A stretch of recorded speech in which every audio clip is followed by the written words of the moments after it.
Nah, terjadinya kampung penggilingan karena di situ dulu ada pabrik gula. Ya, nah bekas itu penggilingannya masih ada di sana, penggilingan depan Suzuki. Nah, itu ada pabrik gula. Nah, orang kampung menyebutnya itu di sana ada penggilingan. Gitu. Jadilah menjadi nama kampung Penggilingan. Padahal nama kampungnya sebagian Pedaengan dan sebagian Pisangan. Gitu.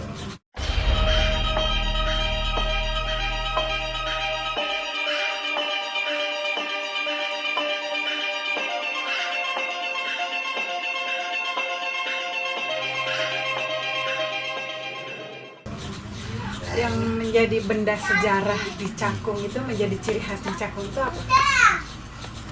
Kalau bendanya ya golok. Goloknya itu yang golok Cakung yang dibuat oleh Ki Daeng Parahu generasi 1. Ya, itu golok Cakung. Itu masih ada sampai sekarang? Masih ada. Itu. Mau lihat? Boleh. Nah, ini golok Cakung generasi 1 ya. Ini terbuat dari batu meteor.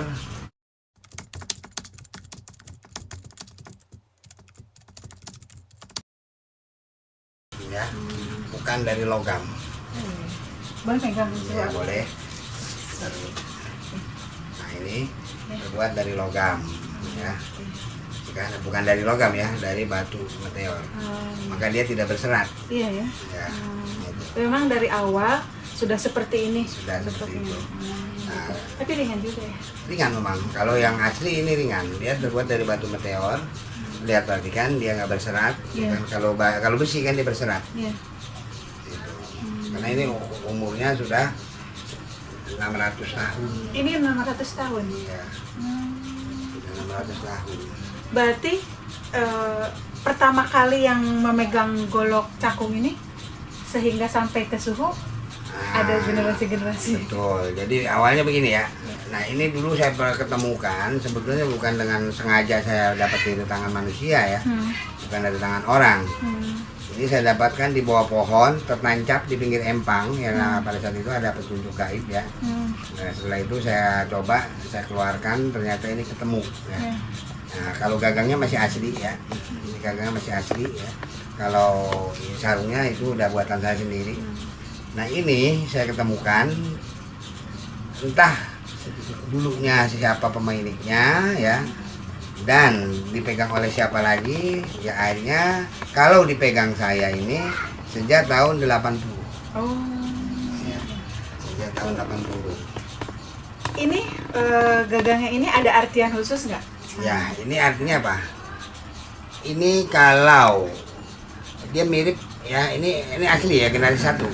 Ini dibenggel, kalau ada yang bilang tapak kambing ya, kaki kambing, ada yang bilang juga kaki kijang, ada yang bilang juga kepala lindung, terserah maunya lah. Itu. Yang jelas ini terbuat dari kayu nagasari. Nah, ini ciri khas dari golok Makassar. Ya, nah ini ciri khas dari golok Makassar. Dan ininya ujungnya pun turun. Oh iya. Ya, bukan mendongak. Kalau golok Betawi kan banyak kan mendongak ini. Iya. Ya, nah ini ujungnya turun. Nah, ini tajamnya di sini. Oh iya. Ya, ini turun. Nah, ini jadi ciri khas dari golok bukan Pulau Jawa. Ya, itu. Apa ini pernah dipakai para raja-raja sebelumnya dalam Kalau golok ini bukan raja ya. Kalau ini golok biasanya dipakai oleh para jawara atau pendekar, atau juga dipakai oleh para panglima. Kalau raja biasanya dia menggunakan pisau benda-benda kecil ya, seperti namanya keris ya kan. Ada juga yang menggunakan pisau ya kan. Tapi kalau pedang sabet ya, ini pedang sabet ini adalah biasanya pemakainya adalah para punggawa. Jadi pendekar, jawara, dan atau juga panglima atau juga punggawa ya. Untuk memelihara ini ada ritual khusus nggak sih, Su? Ada. Ada. Iya, jadi kalau kita ikutin ada. Gitu. Kalau kita nggak ikutin juga nggak ada. Karena apa? Ini saya nggak rawat, saya cuma kasih bahan pengawet besi aja. Yo, kalau saya pakai ritual nanti saya bertuhan sama golok lagi. Ya kan? Jadi kenapa? Memang kalau kita ngambil dari budaya-budaya Jawa ya kan, ada ritual-ritual khusus ya, katanya dimandiin pakai ini, pakai itu, pakai ini. Ini enggak. Saya hanya kasih pengawet logam. Ya, saya kasih pengawet logam atau pengawet batu, jadi sehingga benda ini tidak mudah rusak. Ya. Karena dia nggak mungkin karat, ya kan, karena batu. Cuma kan kalau kita ini tetap kan nanti tajamnya ini terkikis. Nah ini artinya dia masih tajam ini walaupun maaf ya, bisa potong. Nah ini nih, ya, tuh, ya, ini rambut aja masih terpotong, ya, berarti masih sangat tajam walaupun sudah ratusan tahun ya. Nah, ratusan tahun itu. Jadi inilah keanehan bendo ini, dan ini dia lentur. Oh iya. Ya. Itu. Jadi nggak apa tuh, ya kan? Ya. Itu.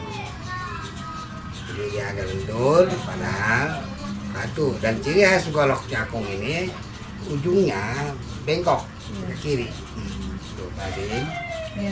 Ya, kalau dia nggak bengkok kiri bukan golok cakung. Banyak memang yang duplikatnya atau juga pada saat itu karena digunakan untuk pasukan, jadi di bikinnya tidak satu, tapi yang terbuat dari batu meteor itu cuma ada 3.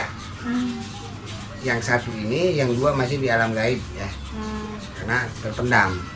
Yang ini yang saya pegang dulu milik atau milik pertamanya adalah di sini saya tulis Rakean Jaya Laksana.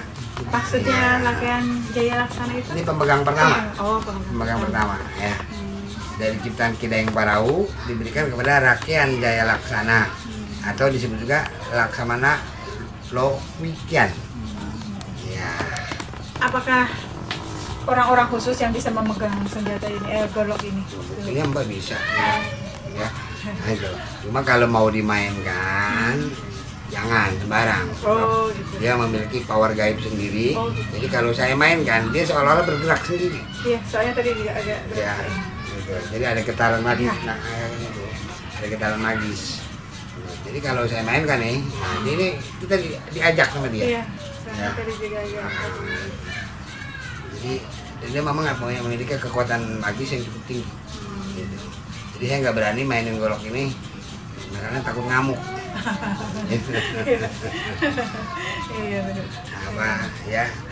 Nah inilah salah satu yang dikatakan apa cirinya Kampung Cakung. Ini salah satu situsnya, situs golok cakung. Ada juga generasi 2 ya, generasi 2 juga dibuat oleh, tapi tahunnya lebih muda.